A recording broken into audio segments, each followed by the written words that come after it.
Existe... Para uma pessoa que está chegando aqui agora, nunca ouviu falar de Umbanda. Eu vou falar algumas coisas aqui, eu gostaria que você comentasse. Então, normalmente, a Umbanda trabalha com essas linhas ou esses arquétipos, como a gente está falando. Então, a gente tem caboclos, preto velho, marinheiro, boiadeiro, pombagira, Exu. Os caboclos, a gente tem de Oxóssi, Xangô, de Ogum, enfim, cabocla de Oxum, cabocla de Iemanjá, cabocla de Nanã. E aí tem outros, né? A gente vai falar de Obaloaiê, o Xaguiã, o Xalufã, o Mulu, enfim, a gente tem todas essas linhas.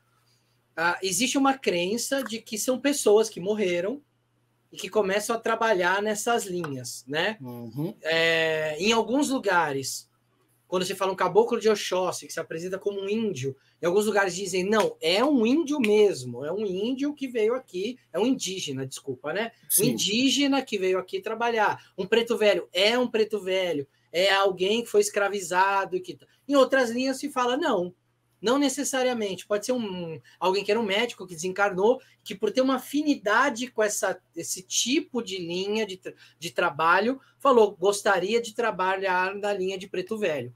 E aí, quando chega no terreiro, tem essa representação desse arquétipo para que a pessoa que está ali, médium, cambone, consulente, todo mundo ali olha para aquilo e fala, é um preto velho. Então, é uma parte de uma ritualística que você tem um símbolo muito forte para entrar naquela energia e poder receber todo o potencial daquela energia. Estou viajando? O que você acha? Fala para mim um pouco. Não, cara, acho que principalmente o que eu acredito é exatamente como você disse nessa segunda parte. Porque é exatamente essa. Você não necessariamente, o espírito não necessariamente precisa ter sido um preto velho em vida, encarnado, para que ele possa trabalhar numa linha de Umbanda de pretos velhos, né? Ou manifestar o arquétipo do preto velho ali e tudo mais. Dentro do terreiro, é exatamente a importância disso, é também muito dentro do terreiro, tanto para a consulência que está ali, como para os próprios médios que estão ali, às vezes começando a dar seus primeiros passos, etc e tal, não entendem bem como é aquela energia, o que eles estão sentindo, ou principalmente para diferenciar se o que está acontecendo aqui é a manifestação talvez de um preto velho, de um caboclo, etc e tal. Então, isso é mais para... hoje em dia eu vejo que isso está muito mais ligado à necessidade do médio dentro da Umbanda e da consulência que vai buscar a Umbanda, do que necessariamente uma coisa fechada para o espírito e entidade. Né? Então, eu acho que isso não tem, realmente não se sustenta, esse tipo de fundamento de que a entidade precisou encarnar como um índio, como um preto velho, como uma, sei lá, um Exu, pombagira, etc e tal, malandro, um baiano, né? Para que ele possa trabalhar nessas linhas. O que eu acredito ele precisa ter, sim, essa afinidade com essa linha de trabalho, com esse, né, entrar dentro desses arquétipos, se ele quiser se manifestar para fazer a caridade dentro da Umbanda. Ele precisa afinar com essa linha de trabalho, e afinar, quando eu digo, eu acredito que seja afinar do tipo que cada linha dessas de trabalho, elas têm suas particularidades em questões de, digamos, sei lá, melhor palavra, talvez de seus mistérios mágicos religiosos, né? Então, o espírito ele precisa dominar também esse conhecimento para ele trabalhar naquela linha. Seria esse nível de afinidade para mim. Então, se a gente trazer isso bem para o mundo material, talvez seria aquela coisa, você não consegue trabalhar de médico sem estudar medicina, você não consegue ser um engenheiro sem estudar engenharia.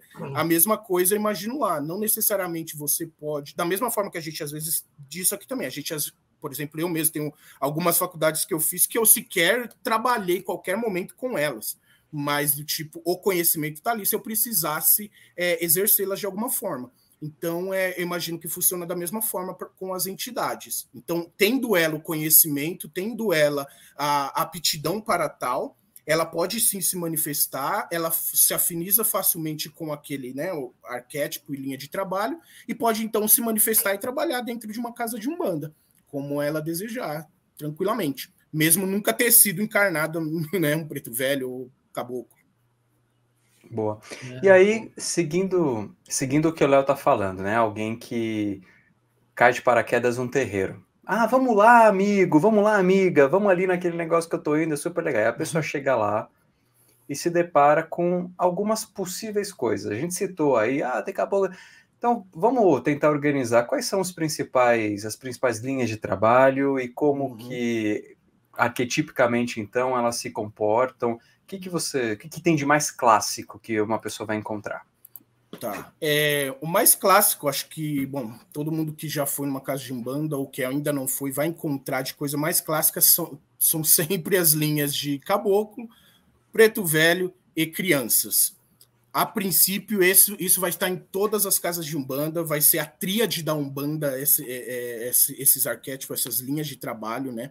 Então, a gente tem basicamente os caboclos, como diria assim, o sangue real da umbanda são os caboclos, basicamente, né? Onde eles exercem traz todo esse arquétipo e toda essa ideia indígena, esse estereótipo indígena de compaixão, de liberdade, de companheirismo, né? Toda essa parte de liberdade da sociedade que às vezes está te oprimindo às vezes seus principais instintos, inclusive, né? Então, o caboclo traz bastante isso daí. Enquanto o preto velho traz justamente aquela coisa de ligação aos antepassados, de homenagem aos antepassados, com essa ideia de resiliência. Então, às vezes a gente pensa em preto velho e só imagina realmente o preto escravizado e tudo mais, né? Mas não necessariamente é só esse tipo de ideia que eles nos traz. E sim, exatamente essa. Como é honrável a gente realmente fazer como, né, Descartes falou, e subir em ombros de gigantes, né? Então, acho que o preto velho traz esse tipo de consciência para a gente. Quanto às crianças, é isso, criança, né, cara? Então é a inocência, é a pureza, é o errar sem medo.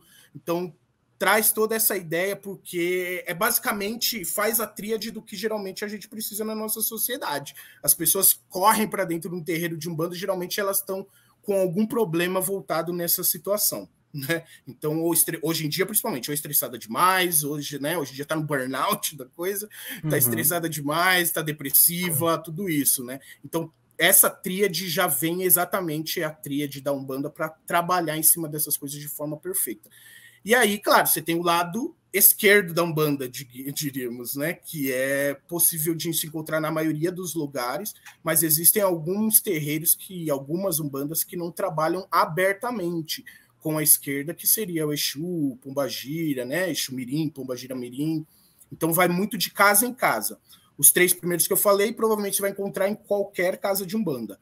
Já os da esquerda, você provavelmente vai encontrar de forma fechada, né? Geralmente todas as casas trabalham de forma fechada, nem que seja só o pai de santo ou a mãe de santo trabalham com esses, nem que eles não abram para os filhos de santos que estão lá, mas eles abrem para pelo menos fazer o trabalho que essas entidades precisam fazer também. São entidades já mais próximas dos nossos emocionais e tal, fazer essa limpeza muito mais emocional, tanto no terreiro quanto no próprio dirigente, porque às vezes o dirigente da casa tem que aguentar muito para aguentar tanta gente ali também, energeticamente, mentalmente falando, emocionalmente falando. Então, essas entidades também vêm para auxiliar nesse aspecto, se for o único intuito de trabalhar isso de forma fechada, né? E se for de forma aberta, mesma coisa, são entidades que estão muito mais próximas dos nossos emocionais, de como nossos emocionais são extremados, né? Eles têm mais noção de equilibrar esses emocionais que se extremam na gente. Ou é o amor demais que se torna um vício, o ódio demais, né? Todos esses sentimentos que se extremam muito, geralmente as entidades de esquerdas, elas são mais propícias a trabalhar melhor com esses aspectos, né? Eu diria assim, né? São mais especializadas, talvez. E aqueles boiadeiro, baiano, cigano?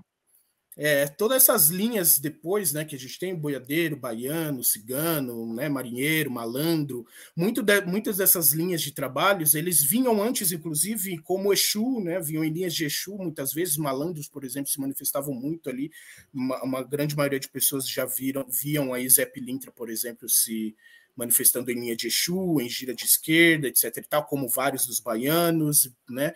Então, basicamente, são linhas, né? Porque a gente sempre fala que o que não falta do lado espiritual são espíritos precisando e querendo trabalhar, querendo auxiliar, querendo evoluir no caminho deles mesmo, querendo, de fato, trabalhar e fazer alguma diferença. Só que, como eu falei, para você trabalhar em determinada linha, às vezes você precisa estar afinizado com aquele aspecto de trabalho daquela linha.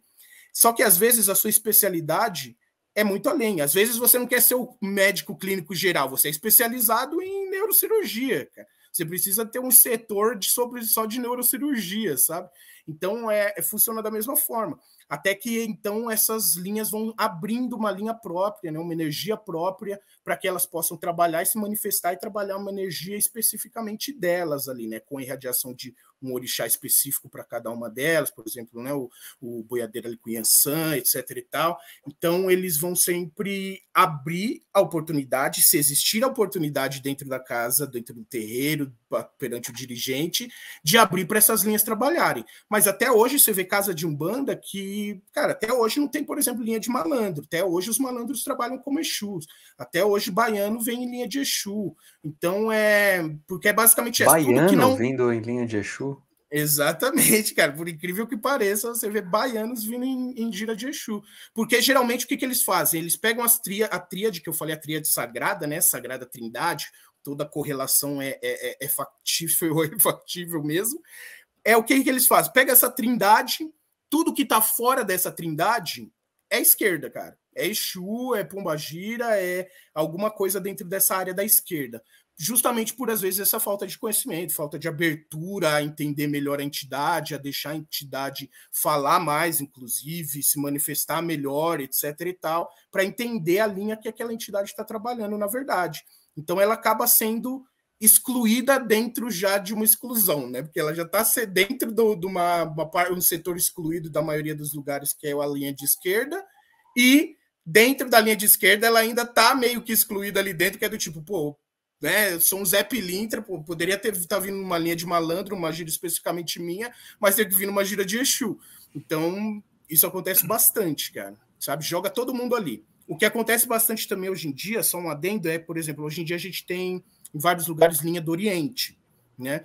Verdade. Então, a linha do Oriente, às vezes, ciganos, né? Veio ali da linha do Oriente, por exemplo, né? E depois ganhou uma linha própria ali. Mas hoje em dia acontece bastante disso. Não sei o que jogo na linha do Oriente.